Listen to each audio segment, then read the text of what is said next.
नमस्कार, मी बाळकृष्ण कापसे.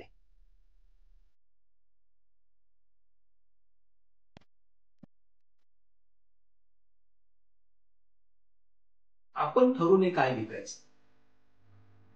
लोकांना काय हवं ते आपण निर्माण करावं आणि तेच त्यांना द्यावं.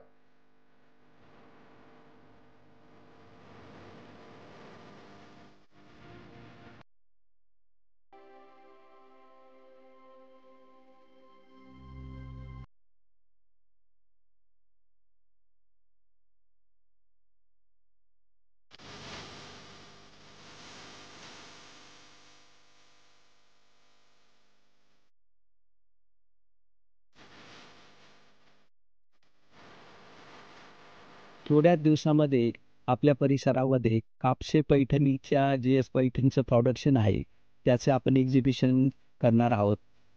माझी मुलगी नुपूर कापसे एक्झिबिशनचं नियोजन करणार आहे. त्या ठिकाणी आपल्याला ज्या पैठण्या बघायला मिळणार आहे, असंख्य प्रकारची डिझाईन, कलर कॉम्बिनेशन आणि रिअल पैठणी आणि डुप्लिकेट पैठणी या सगळ्या गोष्टीचा अभ्यास करायला तिथून मिळणार आहे. त्याचबरोबर आपण जे देशी गाईपासून जे प्रॉडक्ट बनवतो, उदाहरणार्थ तूप आणि काही गोष्टी तयार करतो, ते पण तुम्हाला मिळणार आहे.